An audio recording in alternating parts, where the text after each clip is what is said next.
Fáṣeyẹ orúkọ yín lẹ́kùnrẹ́rẹ́. Orúkọ mi ni ọbabìnrin Ajéṣìkẹ́mi Olókun Ọmọlára Ọlátúnjí. Gbogbo ẹni kẹ́ máa wò jẹ́ gbọ́. Èyí ṣágàsìkò yìí ni ẹ ti mú ọjọ́ tí ẹ ti mú àkókò tẹ́ fẹ́ ṣe ọdún yìí, ṣùgbọ́n ọ̀rọ̀ náà ló ṣe bí ọ̀rọ̀ tí omi pé bí a ilé Èkó lérèfé. Báwo ni rírì ẹ̀ ń gbà yẹn? Bó ló ṣe rí lára, bó ló ṣe rí lọ́kàn yín?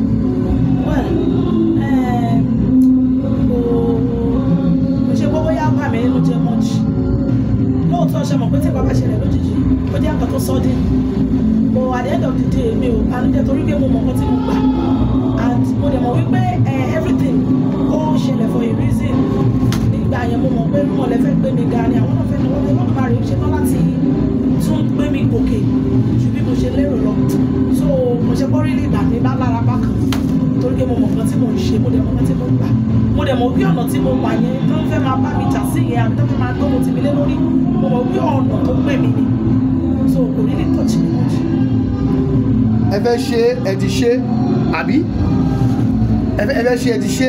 Bó ṣe wá rí lè ní kárí pé bá ṣe ṣáájú àsìkò yìí, ìyó lè tún dùn tó báyìí lọ. Ó lè má dùn tó báyìí o.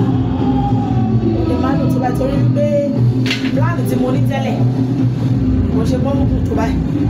Kákọ̀ ọ̀rọ̀ ṣe ní vicinity wa nínú ilé wa ni. Ṣùgbọ́n nígbà tí irúnmọ̀lẹ́ ti rí pé kò ṣe báwọn àwọn òṣè bá ti kọ̀rọ̀. Àwọn náà wá gbéra wọn jáde. Olódùmarè fúnra rẹ̀ ló ń kọ́ lóko. So tó fi di pé onínúure ẹnìkan tí irúnmọ̀lẹ́ máa ṣàánú tó máa gbé lọ́wọ́ sókè tí ò ní tẹ́ ló pe òṣùpá fún wa. Yàtọ̀ sí yẹn dẹ̀rẹ̀ àwọn èèyàn tún dìde, oríṣiríṣi àwọn èèyàn tún dìde tí wọ́n tún ṣe ìrànlọ́wọ́ pé àníṣe àgbọ́dọ̀ ṣe ni. So a fi eléyìí sọ wípé irúnmọ̀lẹ́ ṣe Olódùmarè ṣe Olókun ṣe wọn Ajé ṣe. So a ti ṣe ó lè yẹ wa pẹ́fẹ́lẹ́ tó. Ẹjọ́ báwo lẹ ṣe fi Ìbàdàn gbógun yẹn dé nílọrin? Báwo? Well, ní bí adébí the first week tọ́rọ̀ yẹn ṣẹlẹ̀, mo feel bad.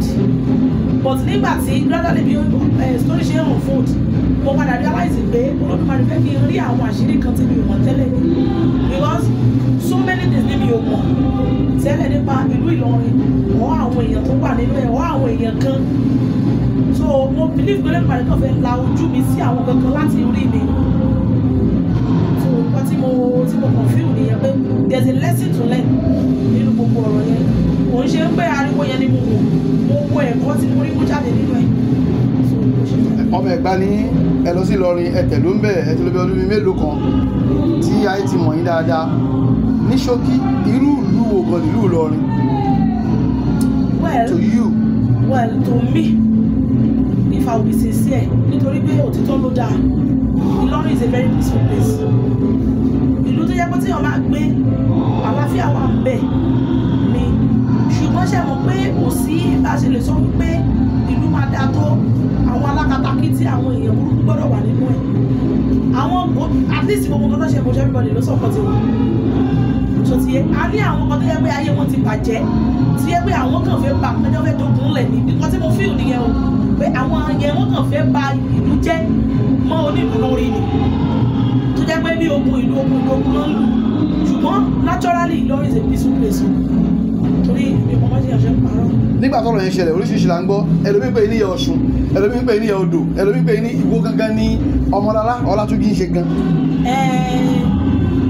Olókun àti Ajé ló ìṣàmì òun ni mo fi jẹ́ Yèyé Ajéṣìkẹ́mi Olókun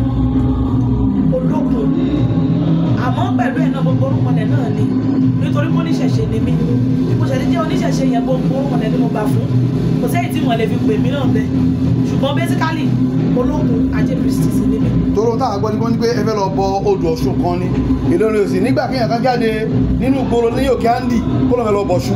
Kò bọ́ síbù kéèyàn jáde ẹ mo sọ̀rọ̀ yìí tó yẹ pé àwọn akẹgbẹ́ wa gan tó fẹ́ máa castigate mi lórí ẹ̀ pé Muslim society ni a wà èmi ò kì í ṣe àdàlúrú I know pé Muslim society ni látijọ́ tí ó dẹ̀ ti wà ní Muslim society yẹn kálukú ló mọ tó ń dá sí ọ̀rọ̀ ilé ayé ara yìí wọn ò lè sọ wípé kò sáfà tó ń ṣẹ̀ṣẹ̀ àfi tó bá fẹ́ parọ́ tá bá fẹ́ bù mọ́lẹ̀ so oníṣẹ̀ṣẹ̀ lẹ̀ ti wà nínú Ìlọrin tí wọ́n ń ṣe nǹkan wọn peacefully ṣùgbọ́n gẹ́gẹ́ bí mo ṣe sọ àwọn kan wà tó yẹ pé ajogun ibi ni wọ́n àwọn dàlúrú bàlújẹ́ so nǹkan tẹ́mi nítorí kò sí odò tí mo fẹ́ bọ́ mi ò kódà mi ò rò pé nìkan lè sọ pé òun rí mi lódò rí mo fẹ́ ṣọdún tí mo ṣe gbogbo tí mo fẹ́ bọ́ inú ilé mi náà ni kò sí nǹkan tó kan anybody ń bẹ̀ bí èmi rí bí pàtẹ́ bá ń ṣàyànjú àbí wàhálà kéèyàn kan máa wá wàhálà ni gbogbo èyí tí mo ní mo gba ọ̀nà mo fẹ́ ṣe ìyẹn is just this kind of get together ni mo fẹ́ ṣe kéèké. ẹ wá jẹun ẹ wá mú mi. bẹ́ẹ̀ ni mo kò ní bí wọ́n wá wọ́n ti gbogbo ẹ̀ náà mi ò rí àwọn ènìyàn blame mi mọ̀ pé lẹ́nu ìbára ìlú ṣiṣẹ́. So going forward ma ẹ ti ṣọdún báyìí sí ayé ti gbọ́ ọ̀run ti mọ̀ kí ni káyọ̀ máa retí lọ́wọ́ ìyá Ajéṣẹ́kẹ́ mi Ọmọlára. Well, they should expect a better me. Wọ́n máa retí the better me. Wọ́n dẹ̀ máa retí ìyá Ajéṣẹ́kẹ́ mi will be branded. Nítorí pé látọjọ́ kọjọ́ lèmi ti jẹ́ oníṣẹ̀ṣe tó jẹ́ wípé mo wà branded náà tẹ́lẹ̀ náà. Because mo máa ń sọ òdìgbà tá a bá yọrí ṣe àbí tí o pẹ̀lú jìgbè ni kẹ́tọ́ wá sọ pé oníṣẹ̀ṣe ni nǹkan tó ń fà á tí àwọn èèyàn ẹlẹ́sìn kejì fi ń wò wá níwò bíi pé àwọn nǹkan tá à ń ṣe nìyẹn nítorí pé àwọn ọ̀pọ̀lọpọ̀ àwọn èèyàn wa wọn apply civilization sí ẹ wo Islam nígbà tó kọ́ wà ní ìgbà kan níbi àbí ní ẹ̀yàwó 200 years ìwé ìmọ̀ ṣe ń practice ẹ̀ ọ̀nà mo ṣe ń ṣe mọ́ ní civilization ti bá at least mo ní picture Kaaba bó ṣe rí nígbà kan rí civilization ti dé bá ọ̀làjú dé bá so àwọn èèyàn wa ò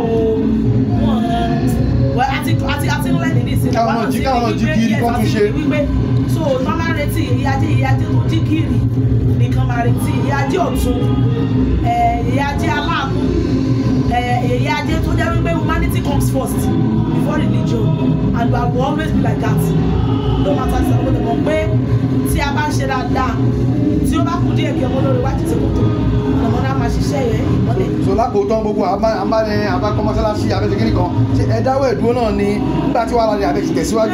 èmi kọ́ ni mò ń kọ́ mọ́sálásí ṣe rí ẹni tó ní mọ́sí tó ń kọ́ mọ́sálásí yẹn èèyàn mi ni ìlú èyìnbó ló wà ó kàn trust mi ni ṣe ẹ̀dẹ̀ mọ̀ pé kéèyàn tó gbé level of trust ẹni tí mo sọ ẹ tó ń lò jáàmù ni o kó tó bá gbé level of trust to my own level pé èmi ni mo fẹ́ òun fẹ́ pé mi bá òun kọ́ mọ́sí ṣe mọ̀ pé ẹnìyẹn ti ní ìgbàgbọ́ nínú mi ó ní òun ti gbé fún àfáà kan rí tó jẹ́ pé wọ́n olódìdí ọdún kan fi gbowó lọ́wọ́ tí òun ò rí picture yèyé òun jẹ́rìí yípa ẹ̀ lè ṣe gbàtó dẹ̀ ẹgbẹ́yàn kan ló ní à ń pariwo ọlọ́run ta ló mọ ọlọ́run kò sẹ́ni tó mọ ọlọ́run ló tún sí gbogbo kíbi because tó bá jẹ́ wípé wọ́n ṣe ń gbèjà ọlọ́run yẹn tó bá yẹ pé bẹ́ẹ̀ lọ́lọ́run ṣe rí ṣe bá ọlọ́run wò mí tí mo fi bẹ̀rẹ̀ tí mo fi bá wọn kọ́ mọ́ṣáláṣí ọlọ́run wò mí tí a fi gbèrè òkè lẹ́yìn ìgbà tí wọ́n bá mi jà tán gan àti ra pánù síbẹ̀ àwọn oníṣẹ̀ṣe kan bẹ̀rẹ̀ sí ní bú mi èèyàn burúkú ni oníṣẹ̀ṣe mùsùlùmù bó bá jẹ́ chọ́ọ̀chì náà lè tán bá fún mi lóhun tí ò kì í ṣe mi tó bá jówó mi ni màá ní mo fẹ́ lọ fi kọ́lé ìjùbá àbí ilé ẹ̀sìn ifá ṣùgbọ́n èmi kọ́ ni mo ní owó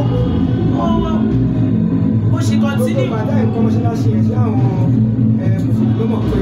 wọ́n mọ̀ o kódà yóò tún ẹ̀mẹ́ta tí wọ́n wá kí mi nílé pé àyà ẹ̀ ṣe o fún kọ́tẹ́ ìṣe yìí o ṣé mo pé tí wọ́n sọ pé mi wá kọ́mọ̀sì yẹn wọ́n máa rí mi kò ní rí pé à bóyá nǹkan tó fẹ́ máa ṣe ládùúgbò òun ni mo fẹ́ proof wọn rọ́ọ̀gì pé òun ṣe bẹ́ẹ̀ ló ṣe rí mo dẹ̀ expect wípé ọ̀pọ̀lọpọ̀ wọn máa ti ara mi gan mọ́ ọlọ́run yẹn wípé ọlọ́run tóbi ọlọ́run tó lè mú èèyàn tí wọ́n pè ní oníṣẹ̀ṣe tó lè mú ilẹ̀ nínú táwọn sọ pé ìlú yẹn ẹ̀sìn kan ṣoṣo ló wà nínú ẹ̀ ẹ̀rí ọlọ́run yẹn tóbi ọlọ́run tí ò ṣe é gbìjà tó jẹ́ pé òun ló ń to gbogbo nǹkan ẹ̀ bó ṣe fẹ́ so èmi ò stop mosque in as much as ẹni tó ń kọ́ tó bá ṣe fún mi lówó àwọn tí wọ́n ń jà yìí in the next 20 years wọ́n lè kankan nínú wọ́n lè má dé mosque yẹn mosque máa wọ́n pay forever ni so èmi ò jẹ́ kí n takò ẹ̀sìn ẹlẹ́sìn kí ẹ̀kan máa takò ẹ̀sìn mi fi mílẹ̀ pẹ̀lú kan tí mo bá believe in dúró lórí owó ẹ̀ jẹ́ kí n ṣe tèmi kí wọ́n náà ṣe tiẹ̀. ṣé ìrànlẹ́ à ń gbé ni àbẹ̀ tí kò ń bẹ̀. èmi ò kúrò nílò Ìlọrin ni mo wà mi ò kọjá àyè mi mi ò kọjá àyè mi mi ò kọjá àyè mi Ìlọrin ni mo wà tí mo ra jókòó mi jẹ́jẹ́ sí. ẹjọ́ kí ló kọ ẹ sọ orúkọ yín dàgbà sí. orúkọ mi lẹ́ẹ̀kan sí ni ọmọbìnrin Ajéṣìkẹ́mi Olókun Ọmọlára Ọlátúnjí. Hey, thanks for watching this video. Subscribe on our YouTube channel. Subscription is free. You can call us on 0080597807 for your event coverage. Thanks.